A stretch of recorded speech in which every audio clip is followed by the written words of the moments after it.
Hello everyone. तो कैसे सभी लोग। तो बीएससी फिजिक्स के लिए थर्ड ईयर का जो सिलेबस है सीसीएस यूनिवर्सिटी का, उसके लिए ऑब्जेक्टिव क्वेश्चन की स्टार्ट कर देते हैं। तो बुक का नाम है सॉलिड स्टेट इलेक्ट्रॉनिक्स। यूनिट है हमारी first, fundamentals of diode and it's different types. तो दो तीन पार्ट्स में यूनिट फर्स्ट के हमारे ऑब्जेक्टिव क्वेश्चंस ट्रू फॉल्स और फिल इन द ब्लैंक्स हो जाएंगे जो लास्ट ईयर में आए हुए हैं। और इन ऑब्जेक्टिव क्वेश्चन से कितने ऑब्जेक्टिव क्वेश्चन और बन सकते हैं वो भी देख लेंगे। तो स्टार्ट करते हैं। तो पहला ऑब्जेक्टिव क्वेश्चन है यहाँ पे, इन पी टाइप सेमीकंडक्टर क्या होता है। पी टाइप सेमीकंडक्टर में नंबर ए ऑप्शन दिया हुआ है, electrons are majority charge carriers. B है हमारा, holes are majority charge carriers, electrons are minority charge carriers. D option है हमारा, नन ऑफ दी अबव। अच्छा, पी टाइप सेमीकंडक्टर में क्या होता है, जो ट्राई वैलेंट वाली इंप्यूरिटीज हम डालते हैं, जैसे बोरोन। तो ट्राइवेलेंट वाली इंप्यूरिटी जैसे हम डालते हैं तो जर्मेनियम के साथ डालेंगे तो जर्मेनियम के होते हैं भाई 4 और बोरोन के होते हैं यहाँ पर, बोरोन के होते हैं 3। तो 4 और 3 की जब हम क्या करेंगे, बॉन्ड बनाएंगे तो वहां पर एक फ्री स्पेस बन जाएगा, क्योंकि उसके पास 3 है, 4 को 3 के साथ नहीं कर सकते, इसके 3 ही करेंगे इसके साथ। तो एक का क्या बन जाएगा यहाँ पे, जर्मेनियम एटम का फ्री स्पेस, जिसे हम कहते हैं होल्स। यानी कि पी टाइप में हमारा होल्स बनेगा, ठीक है। और वही होल्स क्या होगा, फ्री कैरियर्स होगा वहां पे, जिसमें ट्राइवेलेंट इंप्यूरिटीज हम ऐड करते हैं। तो इसमें मेजॉरिटी कैरियर कौन सा होगा, होल्स होगा जी। तो होल्स क्या होगा, सर मेजॉरिटी चार्ज कैरियर्स। चलिए यहां से एक ऑब्जेक्टिव क्वेश्चन बन सकता है, इलेक्ट्रॉन्स किसमें मेजॉरिटी चार्ज कैरियर होते हैं, किसमें होते हैं, एन टाइप में। क्योंकि एन टाइप में हम पेंटावैलेंट इंप्यूरिटीज ऐड करते हैं, जैसे फास्फोरस। तो जैसे ही हम जर्मेनियम के वही एन टाइप में 4 ऐड करेंगे किसके साथ, और फास्फोरस के 5 के साथ, तो 4 तो कर लेंगे, लेकिन एक बच गया फ्री इलेक्ट्रॉन, एक बच गया वैलेंस इलेक्ट्रॉन, जो कि हमारा रहेगा फ्री, ठीक है। जो वैलेंस इलेक्ट्रॉन बचा हमारा फ्री इलेक्ट्रॉन्स रहेगा। यही क्या है, नेगेटिव चार्ज कैरियर हमारा। और इस नेगेटिव चार्ज कैरियर के कारण ही हमारा क्या होता है, एन टाइप सेमीकंडक्टर होता है। तो फ्री इलेक्ट्रॉन्स किसमें मेजॉरिटी चार्ज कैरियर्स होते हैं भाई, किसमें, एन टाइप में। एक ऑब्जेक्टिव क्वेश्चन यहां से ये बन सकता है, electron are minority charge carrier. Minority charge carrier किसमें होंगे, पी टाइप में, क्योंकि पी टाइप में हमारा मेजॉरिटी चार्ज कैरियर क्या होता है, होल्स होता है, ठीक है।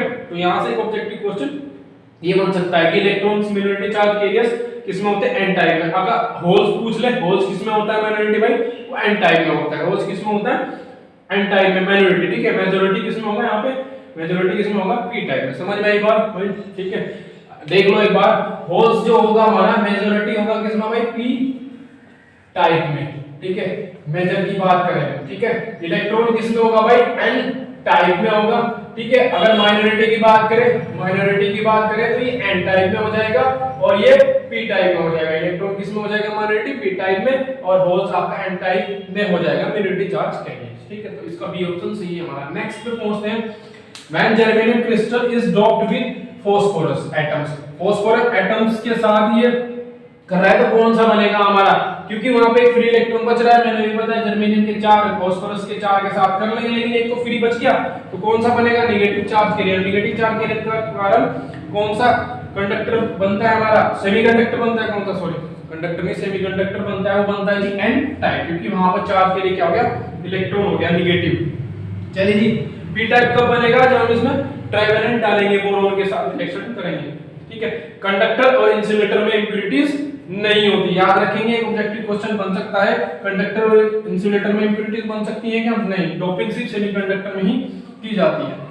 चलिए नेक्स्ट है, the width of the depletion layer of a junction increase as reverse voltage increase. ये तो हमारा सिंपल सा है, इसका ऑप्शन ए सही है हमारा, increase as reverse voltage increases, ठीक है। तो ये तो ऑब्जेक्टिव क्वेश्चन, आगे बढ़ते हैं हम लोग। चलिए जी, नेक्स्ट ऑब्जेक्टिव क्वेश्चन है हमारे इसमें, पहला है इसमें मतलब नेक्स्ट का पहला fourth objective, the particles which remove around the nucleus in stationary orbit are known as, ठीक है।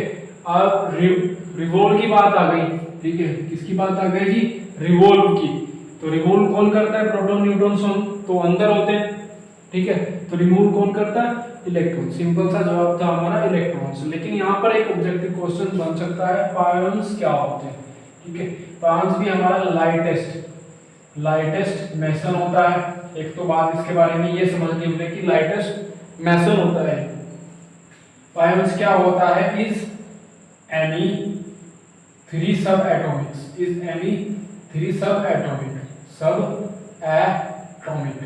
ठीक है, जिन्हें नाम दिया हमने पाई 0, ठीक है भाई, पाई प्लस, पाई माइनस, ठीक है। तो पायन्स इज एनी थ्री सब एटॉमिक होते हैं इसके पास, पाई 0, पाई प्लस, पाई माइनस, और ये लाइटेस्ट मेसन होता है। पी आयंस भी कहते हैं इसको, पायन्स भी कह सकते हैं, पी आयंस, ठीक है। तो पी आयंस क्या होता है? लाइटेस्ट मेसन होता है हमारा, ठीक है।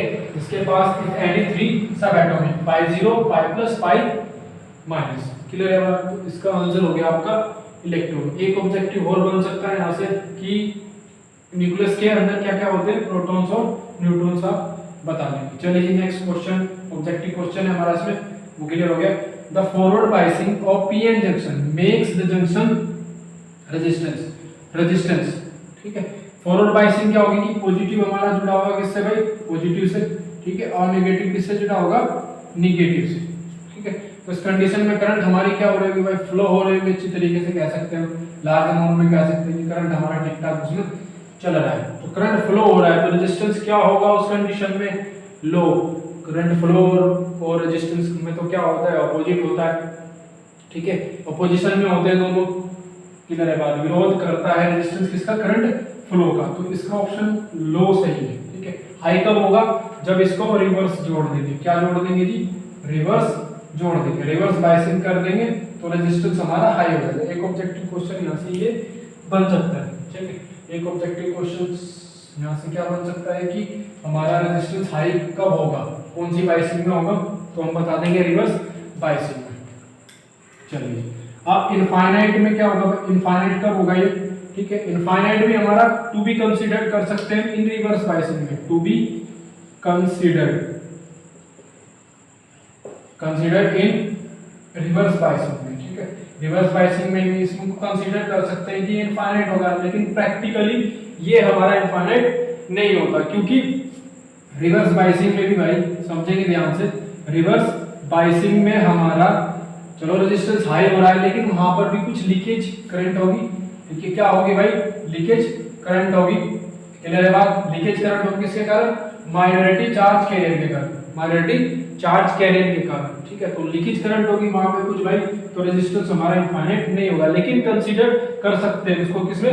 रिवर्स बायसिंग में। तो एक ऑब्जेक्टिव कौन बन सकता है कि कौन सी बायसिंग में हम इसको कंसीडर कर सकते हैं कि इनफाइनाइट होगा? तो कह सकते हैं कि रिवर्स बायसिंग में। लेकिन प्रैक्टिकली या प्रैक्टिस में ये हमारा इनफाइनाइट नहीं होगा, क्योंकि रिवर्स बायसिंग में भी क्या होता है भाई? कुछ लीकेज करंट होगी माइनॉरिटी चार्ज कैरियर के कारण, ठीक है। माइनॉरिटी चार्ज कैरियर के कारण लीकेज करंट होगा, तो इनफाइनाइट नहीं होगा, लेकिन कंसीडर कर सकते हैं। क्लियर है बात भाई? ठीक है, इसे कोई डाउट हो कमेंट बॉक्स में पूछ सकता है। चलिए, एक बात ये हो गई हमसे, ठीक है भाई।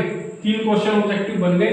फॉरवर्ड बायसिंग से लो आएगा, रिवर्स बायसिंग कर देंगे तो हाई आ जाएगा, और रिवर्स बायसिंग से ही कंसीडर कर सकते हैं कि इनफाइनाइट होगा, लेकिन प्रैक्टिस में नहीं होता है, क्योंकि इसमें माइनॉरिटी कैरियर्स के कारण कुछ लीकेज करंट होगी, तो इनफाइनाइट प्रैक्टिस में हम इसको लेते नहीं, प्रैक्टिकली इसको इनफाइनाइट नहीं लेते, लेकिन कंसीडर कर सकते हैं कि रिवर्स बायसिंग में भी होगा। अब एक क्वेश्चन पूछ सकता है कि रिवर्स कौन से वाली बायसिंग में हमारा रेजिस्टेंस लार्ज होगा? तो उसका आंसर होगा भाई रिवर्स बायसिंग में रेजिस्टेंस क्या होगा? रेजिस्टेंस लार्ज होगा, ठीक है, हाई होगा, लार्ज होगा, ठीक है। तो रेजिस्टेंस किसमें लार्ज होगा भाई? Reverse biasing. क्लियर है बात? चलो जी, यहाँ से पहुंचते हैं हम नेक्स्ट वाले, अवलांच ब्रेकडाउन, हिमस्खलन, voltage increase with, voltage increase कब होगा? अवलांच ब्रेकडाउन को समझेंगे पहले कि होता क्या है। अवलांच ब्रेकडाउन होता है जी, ये भाई ऑकर हो जाता है, एक ऐसा फेनोमेना जो ऑकर हो जाए in both insulating and semiconductor particles में, बोथ में क्या करता है भाई? ऑकर हो जाए, ठीक है, वो डबल CUR वाला ऑकर सेमीकंडक्टर पार्टिकल्स, ठीक है। तो करंट इसमें है तो लार्ज फ्लो हो गया भाई, या फिर इंसुलेटिंग पार्टिकल्स इसमें ओकर करेंगे। तो वोल्टेज इंक्रीज हो रहा है, किसके कारण होगा भाई? Increase in temperature. तो हमारा बी ऑप्शन इसका सही है, क्योंकि वोल्टेज इंक्रीज हो रहा है और इंक्रीज किसके कारण होगा? टेम्परेचर। ठीक है। अच्छा, डिक्रीज इन टेम्परेचर, एक ऑब्जेक्टिव क्वेश्चन बन सकता है यहाँ से कि डिक्रीज इन टेम्परेचर में हो रहा है तो एवलांचे ब्रेकडाउन में वोल्टेज इंक्रीज होगा कि डिक्रीज होगा? तो वहां पे अगर एवलांचे ब्रेकडाउन दे रखा है उसमें तो वोल्टेज डिक्रीज होगा। ठीक है। अगर जेनरल ब्रेकडाउन है, ठीक है, जेनरल ब्रेकडाउन आ गया तो जेनरल ब्रेकडाउन में पूछ ले कि डिक्रीज हो रहा है टेम्परेचर, तो वोल्टेज पर क्या इफेक्ट पड़ेगा? तो आप बताएंगे वोल्टेज भी क्या होगा? इंक्रीज होगा। वोल्टेज क्या होगा? इंक्रीज होगा। एवलांचे ब्रेकडाउन में तो डिक्रीज होने, टेम्परेचर डिक्रीज होने पर वोल्टेज क्या होगा? डिक्रीज। ठीक है। लेकिन अगर जनरल ब्रेकडाउन हो तो डिक्रीज इन टेम्परेचर, वोल्टेज क्या हो जाएगा जनरल ब्रेकडाउन में? इंक्रीज। ठीक है। अच्छा, अगर इंक्रीज इन टेम्परेचर हो रहा है जनरल ब्रेकडाउन में, समझ रहे हैं जनरल ब्रेकडाउन वाली बात? जनरल ब्रेकडाउन में इंक्रीज हो रहा है टेम्परेचर तो वोल्टेज क्या हो जाएगा भाई? डिक्रीज। ठीक है। कांस्टेंट टेम्परेचर हो सकता है भाई ब्रेकडाउन वाली कंडीशन में, हो सकता है ब्रेकडाउन वाली कंडीशन में, ब्रेकडाउन कंडीशन में। ठीक है। एवलांचे में तो नहीं होगा, लेकिन जनरल ब्रेकडाउन में हमारा ब्रेकडाउन की कंडीशन में वोल्टेज क्या हो सकता है भाई? कांस्टेंट हो सकता है और टेम्परेचर भी कांस्टेंट हो सकता है जनरल ब्रेकडाउन में, ब्रेकडाउन की कंडीशन में। क्लियर है बात?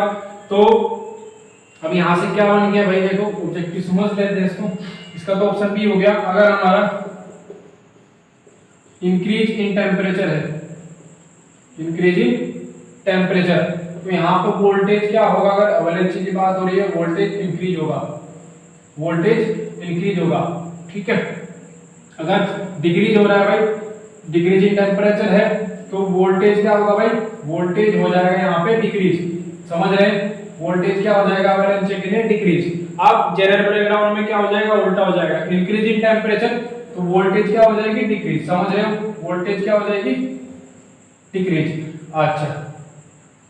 अच्छा, और डिक्रीज इन टेम्परेचर है तो वोल्टेज क्या हो जाएगी? यहाँ पे वोल्टेज हो जाएगी भैया इंक्रीज। वोल्टेज क्या हो जाएगी? इंक्रीज। तो एवलांचे और जनरल ब्रेकडाउन में उल्टा हो जाएगा। तो उसका बी ऑप्शन सही है, इसका ए ऑप्शन सही है, इसका सी ऑप्शन सही है। ठीक, इनको नोट कर लीजिए। नेक्स्ट ऑब्जेक्टिव क्वेश्चन है हमारे इसमें, atomic number of an atom indicates the number of. Atomic number क्या इंडिकेट्स करता है हमारा? चलिए जी, कोई एटम है हमारा, इसको समझ लेते हैं। कोई एटम है हमारा, एटम है हमारा, तो यहाँ पर कुछ सिंबल होगा। सपोज करो यहाँ पे ए है और यहाँ पर कुछ बी है, ऐसे हम एटम को रिप्रेजेंट करते हैं। तो ये तो हमारा कहने का मतलब ये तो हमारा क्या होता है? Atomic number. ठीक है। और ये क्या होता है? Atomic mass. ठीक है। तो नंबर ऑफ न्यूट्रॉन और प्रोटॉन बनाते हैं आपका मास। क्लियर है? अब एटॉमिक नंबर कहां से मिलता है? नंबर ऑफ प्रोटॉन से। क्लियर है? नंबर ऑफ प्रोटॉन से। तो इसमें आपका ऑप्शन बी सही है। एटॉमिक नंबर इंडिकेट करता है आपका नंबर ऑफ प्रोटॉन्स। चलिए जी, न्यूट्रॉन्स और प्रोटॉन्स मिलकर हमें दे देंगे एटॉमिक मास। एक ऑब्जेक्टिव क्वेश्चन तो ये पूछ सकता है। इलेक्ट्रॉन्स हमें पता है कहां होते हैं? न्यूक्लियस में। सबसे जरूरी बात यहाँ पे एक जो अलग वर्ड यूज हुआ है वो है केओन्स। ठीक है। अब केओन्स क्या होता है इसमें अगर ऑब्जेक्टिव पूछ ले? ठीक है। केओन्स एक आपका क्या न्यूक्लियर पार्टिकल में क्या होता है? एक मैसन होता है, मैसोन। ठीक है। अब मैसोन किससे मिलकर बने होते हैं भाई? एक क्वार्क, यानी कि दो क्वार्क होता है उसमें। मैसोन किससे मिलकर बना होता है भाई? दो क्वार्क से, जिसमें एक क्वार्क होता है और एक आपका एंटी क्वार्क होता है। एक आपका क्या होता है भाई? एंटी क्वार्क होता है। तो केओन्स हमारा क्या है? एक टाइप का मैसोन है, एक टाइप का क्या है? मैसोन है। मैसोन कहां बनेगा भाई? क्वार्क और आपका एंटी क्वार्क से। ठीक है। न्यूक्लियर फिजिक्स में हम पढ़ते हैं। तो एक ऑब्जेक्टिव क्वेश्चन यहां से ये पूछ सकता है कि केओन्स क्या होते हैं? केओन्स एक मेसोन्स होता है भाई, और मेसोन्स किससे बनता है? क्वार्क और एंटी क्वार्क से। ठीक है। चलिए, इसका ऑप्शन बी सही था हमारा, पूछ सकता है। तो दो ऑब्जेक्टिव, एक बी से बन जाएगा और एक neutron plus proton, atomic mass देते हैं। चलिए जी, नेक्स्ट ऑब्जेक्टिव है इसमें, the the electron in the atom of n substance which determine its electrical properties. Electrical property भाई इसकी कौन आर नोन एज, कौन सा इलेक्ट्रॉन इसकी इलेक्ट्रिकल प्रॉपर्टी डिफाइन करेगा भाई, ठीक है। अच्छा, रिमूव इलेक्ट्रॉन रिमूव कर रहा है वो वाला इलेक्ट्रॉन के इलेक्ट्रॉन्स को नहीं करेगा, इलेक्ट्रॉन्स तो भाई इलेक्ट्रिकल प्रॉपर्टी नहीं करेगा, इसमें कौन करेगा भाई, जो हमारा आउटर मोस्ट ऑर्बिट में होगा। किसमें भाई, आउटर मोस्ट ऑर्बिट में, और आउटर मोस्ट ऑर्बिट में किसको रखते हैं, वैलेंस इलेक्ट्रॉन्स को, वैलेंस इलेक्ट्रॉन्स, ठीक है। इसका ऑप्शन ए सही है, वैलेंस इलेक्ट्रॉन्स। चलिए अब एक नया वर्ड आ गया यहाँ पे, एक्सिस इलेक्ट्रॉन्स, ठीक है। एक्सिस इलेक्ट्रॉन, एक्सिस इलेक्ट्रॉन क्या होगा भाई, more electron in object than the number of proton, ठीक है। एक्सिस इलेक्ट्रॉन ये होता है, मोर इलेक्ट्रॉन हो जाएगा प्रोटॉन से ज्यादा, उस ऑब्जेक्ट में प्रोटॉन से ज्यादा क्या होता है, इलेक्ट्रॉन होता है, तो जो इलेक्ट्रॉन होंगे वहां पे एक्सिस इलेक्ट्रॉन कहलाएंगे। रिमूव इलेक्ट्रॉन रिमूव हो रहा है, ठीक है। तो इस टाइप का ऑब्जेक्टिव भी पूछ सकता है कि एक्सिस इलेक्ट्रॉन बता दो क्या होता है, more electron used than the number of protons. चलो आगे बढ़ो भाई, इसका ऑप्शन क्या था भाई, ए सही था, ठीक है। अच्छा जी, photodiode works in forward biasing, reverse biasing, zero biasing, आपका नन ऑफ दी ऑप्शन इसमें दे दिए हमारे। तो फोटोडायोड किस में वर्क करेगा, अच्छा जी। आप बायसिंग क्या होता है भाई, बायसिंग सबसे पहले बायसिंग क्या होता है, the fix of A current, किसी डिवाइस में the fix of a current, fixed को सेटअप करना,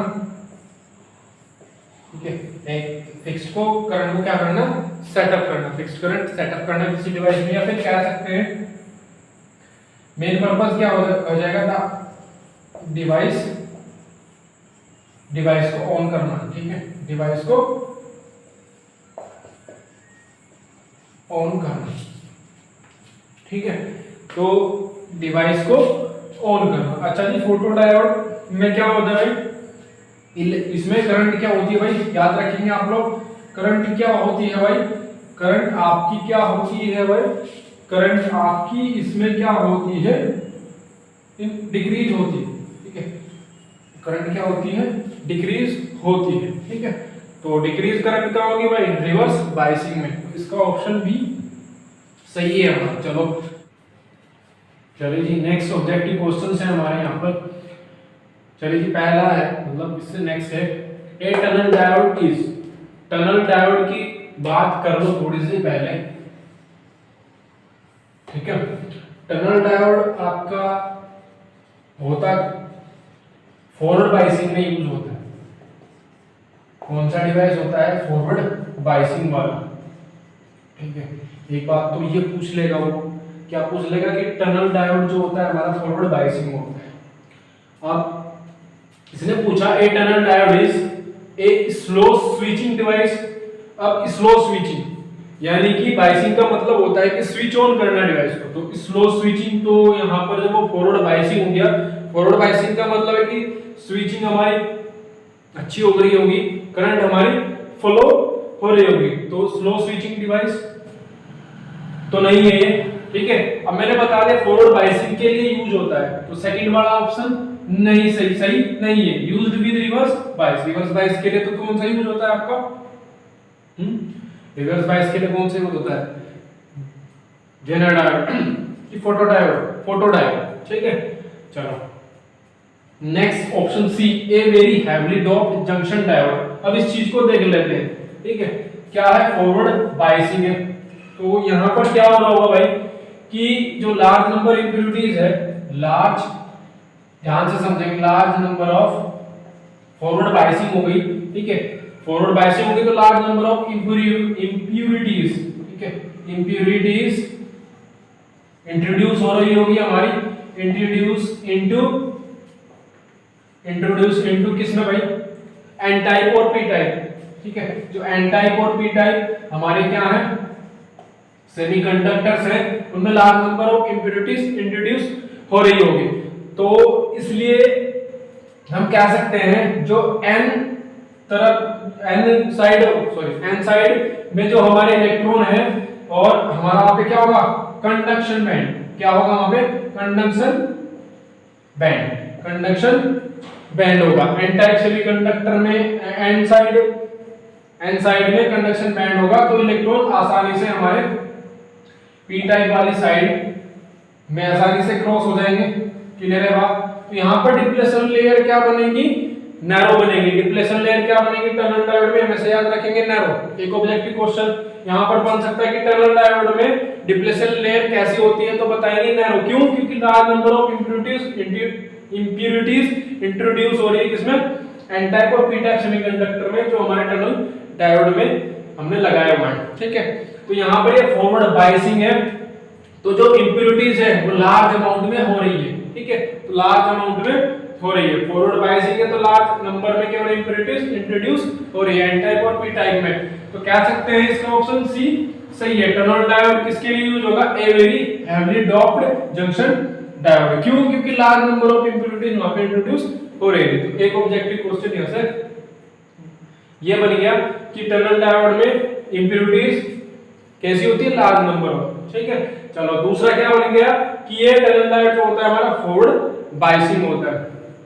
चलो, टनल डायोड में आपकी डिप्लेशन लेयर क्या होगी, नैरो होगी। तीन ऑब्जेक्टिव क्वेश्चन ये बन गए, तो याद रख लेना है। ठीक है, चलो जी नेक्स्ट ऑब्जेक्टिव बोलते हैं, which one of the used in high speed switching circuit of computers के सर्किट में हाई स्पीड स्विचिंग में कौन सा डिवाइस हमारा यूज, कौन सा सर्किट यूज होता है। चलो इनको देख लो बारी बारी से। हाई स्पीड स्विचिंग की बात हो गई, तो वही हमारा फॉरवर्ड बायसिंग हो रही है। तो फॉरवर्ड बायसिंग के लिए कौन सा यूज होता है हमारा, एक बार देखो कौन सा यूज होता है, टनल डायोड। ठीक है, तो इसका ऑप्शन टनल डायोड सही है कि जो हाई स्पीड स्विचिंग होगा उसमें टनल डायोड यूज होगा। चलो एक ऑब्जेक्टिव तो ये बन गया, यहां से दूसरा बनेगा जेनो डायोड। जेनो डायोड किसमें यूज होता है, तो आप लोग याद रखेंगे एसी वोल्टेज स्टेबलाइजर। ठीक है, स्टेबलाइजर। ठीक है, चलो अब जेनो डायोड की बात होगी। एलईडी यहां पर आप लोग बताएंगे इंस्ट्रूमेंट डिस्प्ले। ठीक है, डिस्प्ले इंडिकेटर। ठीक है, इंडिकेटर। क्लियर है बात, एलईडी का हो गया। अच्छा, फोटो डायोड का आप लोग याद रखेंगे, उसने पूछा हुआ भी है कि फोटो डायोड किसमें यूज होता है, तो डिटेक्टिंग लाइट सिग्नल। ठीक है, तो तीन ऑब्जेक्टिव क्वेश्चन यहां से ये बन सकते हैं कि जेनो डायोड बताओ भाई, तो कॉमन सा यूज है। वैसे तो और भी यूज है किसके, जेनो डायोड के, लेकिन कॉमन सा यूज जो ऑब्जेक्टिव में पूछेगा एसी वोल्टेज स्टेबलाइजर। अच्छा, टनल डायोड तो हो गया किसमें, हाई स्पीड स्विचिंग में, कंप्यूटर्स में। एलईडी किसमें यूज होगा, कॉमन सा पूछेगा वो, इंस्ट्रूमेंट डिस्प्ले इंडिकेटर। एलईडी के और भी यूज है। ठीक है, आप फोटो डायोड का उसने पूछा हुआ है। ठीक है, ऑब्जेक्टिव में पूछा हुआ है हमारा बीएससी के एग्जाम में कि जो फोटो डायोड होता है वो किसमें यूज होता है, डिटेक्टिंग लाइट सिग्नल में। ठीक है, दो ऑब्जेक्टिव हो गए, तीन यहां से ये बन जाएंगे, इसमें से तीन और ये मैंने बता दिया। चलो नेक्स्ट है the height of potential barrier. Potential barrier क्या होता है, पोटेंशियल बैरियर क्या होता है, सबसे पहले पूछ ले भाई पोटेंशियल बैरियर क्या होता है यहाँ पे। तो एक ऐसा रीजन इन विच, ठीक है, ए रीजन इन विच पार्टिकल्स। ठीक है, कौन से पार्टिकल्स भाई, कौन से पार्टिकल्स, हमारे अल्फा पार्टिकल्स। फिर हमारे आगे फोटो इलेक्ट्रॉन्स। कौन से आगे, फोटो इलेक्ट्रॉन्स और आपके थर्मियंस। क्लियर है बात। डी एक्सेलरेटेड कर दिया जाए, तो एक्सेलरेटेड होता है कि मोशन कर रहे हैं, लेकिन ये डी एक्सेलरेटेड कर दिया जाए रिपल्सिव फोर्स के द्वारा। Decelerated by repulsive force, या फिर स्टॉप्ड कर दिए जाए उस रीजन में। ठीक है, और स्टॉप्ड। ठीक है, एक्सेलरेटेड कह सकते हैं या फिर स्टॉप्ड कह सकते हैं हम लोग।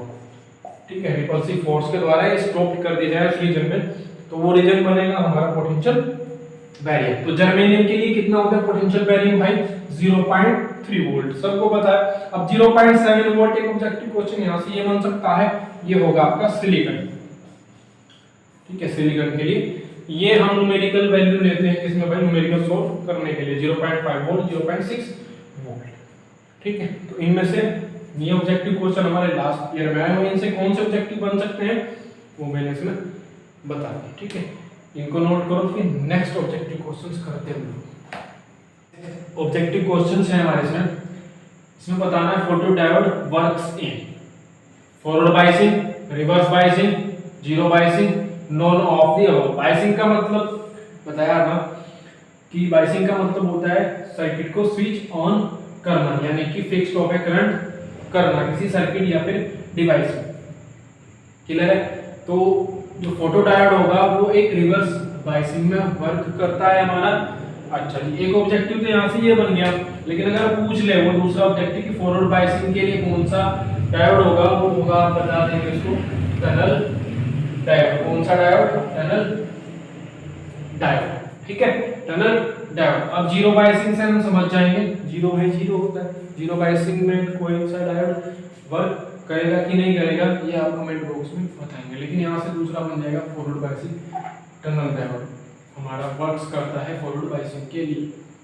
नेक्स्ट पे पूछो, each energy band of a small piece of solid containing, ठीक है, स्मॉल पीस है सॉलिड के, वो कंटेन कर रहे हैं हमारे 50 एटम्स, तो वो कंसिस्ट करेंगे, क्या कंसिस्ट करेंगे इनमें से भाई ऑप्शन में से 50 closely spaced energy levels consist करेंगे, या फिर B 50 loosely spaced energy level consist करेंगे, या फिर C 100 closely spaced energy level consist करेंगे, या फिर D 80 loosely spaced energy levels consist करेंगे। तो देख लो भाई क्या एनर्जी बैंड और इसमें होता है, इसका होता है भाई देख लो, इससे ये 100 भी बता सकता है भाई, ठीक है। ये लास्ट ईयर में उसने 50 एटम्स वाला दिया हुआ है, ठीक है, वो 100 दे दे, 120 एटम्स दे दे, तो करना क्या है, energy band in a solid corresponding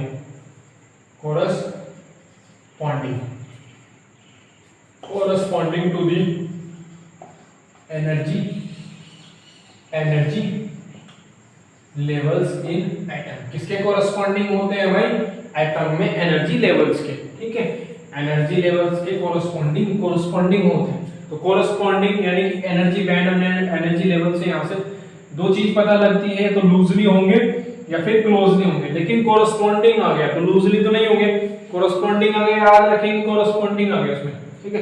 क्या होता है उसमें, कोरस्पॉन्डिंग होता है, क्या होता है, energy band in a solid corresponding to the energy levels in atom, ठीक है, कोरस्पॉन्डिंग होता है वो कौन, एनर्जी बैंड किसके, एनर्जी लेवल से जो हमारे एटम्स में, तो लूजली तो नहीं होंगे, ठीक है, तो लूजली वाले ऑप्शन कैंसिल करो, बी एक तो ये हो गया और आपका डी कैंसिल है, ठीक है। अब 100 तो नहीं होंगे क्योंकि जितने एटम्स वो कंटेन कर रहा होगा उतने ही वो कंसिस्ट करेगा, तो इसका 100 तो नहीं होगा, 100 क्लोजली स्पेस एनर्जी लेवल, ठीक है, क्लोजली होंगे वो, क्यों, क्योंकि कोरस्पॉन्डिंग है, लूजली तो नहीं होंगे, क्लोजली होंगे, लेकिन 100 भी नहीं होंगे क्योंकि कोरस्पॉन्डिंग है, तो जितने एटम्स वो कंटेन कर रहे हैं वो स्मॉल पीस, तो उतने ही एटम्स वो कंसिस्ट करेगा, कौन से वाले, 50 closely spaced energy level consist करेगा, वो एनर्जी बैंड है हमारा जिसमें 50 एटम्स है स्मॉल पीस ऑफ सॉलिड के पास, तो एनर्जी बैंड में हमारा वो एटम्स क्या कंसिस्ट करेंगे, 50 क्लोजली स्पेस्ड एनर्जी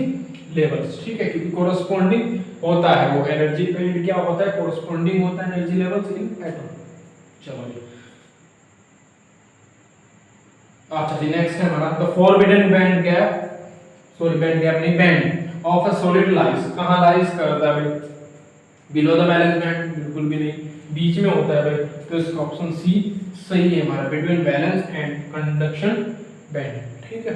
ये तो हमारा नॉर्मल सा था, लास्ट ईयर पूछा इसलिए करा दिया, ठीक है। तो भाई इनको नोट करो। चलिए नेक्स्ट ऑब्जेक्टिव क्वेश्चन है हमारे इसमें, a thyristor is, number A option है slow switching device, B used with reverse bias, A very heavy doped junction diode, none of the above. A very heavy doped junction diode हम बता चुके हैं क्या होता है, टनल डायोड। ठीक है, एक ऑब्जेक्टिव क्वेश्चन ये हो गया यहाँ से, टनल डायोड। चलिए ठीक है, टनल डायोड बता देंगे इसमें। A very heavy dope junction diode में क्या होता है, टनल डायोड। चलिए, यूज्ड विद रिवर्स बायस में पता है सबको, जेनर डायोड होता है, Zener diode. Used with reverse bias कौन सा होता है, जेनर डायोड। अच्छा, फॉरवर्ड बायस पूछ ले तो वो भी टनल डायोड। ठीक है, बचा क्या इसमें, ए स्लो स्विचिंग डिवाइस। तो इसका ए ऑप्शन सही है, ए स्लो स्विचिंग डिवाइस होता है हमारा थायरिस्टर। चलिए नेक्स्ट ऑब्जेक्टिव क्वेश्चंस पर पहुंच जाते हैं। In a semiconductor the current conduction is due to, current conduction के लिए कौन जरूरी होता है, उसमें चार्ज कैरियर, और चार्ज कैरियर कौन होते हैं, होल्स एंड इलेक्ट्रॉन्स। ठीक है, तो ओनली होल्स नहीं भाई, ओनली फ्री इलेक्ट्रॉन्स दोनों चार्ज के लिए काउंट होंगे, both holes and free electrons. ठीक है, तो ऑप्शन सी सही है हमारा। ठीक है, अब इमोबाइल या फिर आयन मोबाइल भी कह सकते हैं इसको, आयन भी पढ़ सकते हैं। इमोबाइल चार्ज कैरियर्स क्या होते हैं भाई, अगर पूछ ले तो। ठीक है, अब भाई इम्प्यूरिटी एटम्स होते हैं जो डोनेट करते हैं फ्री इलेक्ट्रॉन्स, किसके लिए, कंडक्शन के लिए। तो जो इम्प्यूरिटीज बनती है वो डोनर इम्प्यूरिटीज होती है, और उस डोनर इम्प्यूरिटीज के जो आयंस होते हैं उनको कहते हैं हम डोनर आयंस या फिर इमोबाइल चार्ज कैरियर्स। ठीक है, जिसमें हमारा मेजॉरिटी तो कौन होंगे, इलेक्ट्रॉन्स होंगे, फ्री इलेक्ट्रॉन्स होंगे, और माइनॉरिटी कौन होगा भाई, होल्स होगा। ठीक है, तो मैंने बताया कि इम्प्यूरिटीज होती है एटम्स में, इम्प्यूरिटी एटम्स है जो हमारे, वो डोनेट करेंगे फ्री इलेक्ट्रॉन्स किसके लिए, कंडक्शन के लिए। तो वहां पे जो इम्प्यूरिटी है उसको कहते हैं डोनर इम्प्यूरिटी, और जो डोनर इम्प्यूरिटी के आयंस होंगे वहां पे उसको कहते हैं इमोबाइल चार्ज कैरियर्स। ठीक है, वहां पर मेजॉरिटी क्या होगी, फ्री इलेक्ट्रॉन्स होंगे, और माइनॉरिटी क्या होंगे भाई, होल्स होंगे। एक ऑब्जेक्टिव क्वेश्चन यहां से ये बन सकता है। Next, in forward biasing a diode appears as a open switch, close switch, capacitor, a high resistance. ठीक है, फॉरवर्ड बायसिंग में करंट फ्लो हो रहा है तक। कैपेसिटर के बारे में सब लोग जानते हैं, चलो कैपेसिटर तो नहीं होगा। अब ओपन स्विच क्या होता है, ओपन स्विच के बारे में देख लो थोड़ा सा भाई। ओपन स्विच क्या होता है आपका, ओपन स्विच होता है भाई विदाउट कंटिन्यूटी, विदाउट कंटिन्यूटी होता है, और इसमें करंट फ्लो नहीं होता, current flow do not current flow through it. ठीक है भाई, तो भाई फॉरवर्ड बायसिंग में तो क्या होगा, करंट फ्लो होगा ही होगा। तो ओपन स्विच नहीं है, क्योंकि ओपन स्विच क्या होता है, विदाउट कंटिन्यूटी होता है, करंट इससे फ्लो नहीं होता, do not current flow through it. तो ओपन स्विच तो नहीं है भाई, फॉरवर्ड बायसिंग में तो करंट फ्लो होता है, तो ओपन स्विच नहीं है। अब क्लोज स्विच क्या होता है भाई, जिससे करंट फ्लो हो जाए। ठीक है, प्रोड्यूस करता है एक ऐसा रीजन जिसमें प्रोड्यूस क्या करता है, करंट फ्लो, यानी कि ये प्रोड्यूस करता है एक path, produce a direct path. कौन भाई, close switch produce a direct path to flow current through it. ठीक है, लैंग्वेज थोड़ी सी ऐसी है राइटिंग वगैरह, लेकिन लिख लेंगे। Produce a direct path to flow current through, current flow करने के लिए डायरेक्ट पाथ प्रोड्यूस करता है कौन, क्लोज स्विच। तो ऑप्शन क्या है, फॉरवर्ड बायसिंग में ओपन स्विच समझ लिया, करंट फ्लो नहीं होती, लेकिन फॉरवर्ड बायसिंग में क्या है भाई, करंट फ्लो होती है डायोड में। ठीक है, अब क्लोज स्विच हमारा करंट फ्लो कर रहा है, ऑप्शन बी सही है। कैपेसिटर के बारे में हम जानते हैं। अच्छा, चौथा ऑप्शन क्या है, ए हाई रेजिस्टेंस होता है क्या फॉरवर्ड बायसिंग में, नहीं भाई, करंट फ्लो हो रही है तो हाई रेजिस्टेंस नहीं होगा, रेजिस्टेंस क्या होगा इसमें, लो। ठीक है, रेजिस्टेंस क्या होगा यहाँ पे, लो। फॉरवर्ड बायसिंग में अगर कोई पूछे तो रेजिस्टेंस कितना होगा, लो होगा। हाई रेजिस्टेंस कब होगा भाई, रिवर्स बायसिंग में। ओपन स्विच पता लग गया, ओपन स्विच से भी वो ऑब्जेक्टिव क्वेश्चन पूछ सकते हैं कि ओपन स्विच होता क्या है, विदाउट करंट फ्लो। ठीक है, सॉरी, विदाउट कंटिन्यूटी, करंट इसमें फ्लो नहीं होता है। ये भाई एक पाथ प्रोड्यूस करता है करंट फ्लो करने के लिए, कौन, क्लोज स्विच। बी ऑप्शन इसका सही है। ठीक है, ये ऑब्जेक्टिव क्वेश्चंस नोट करो भाई फिर।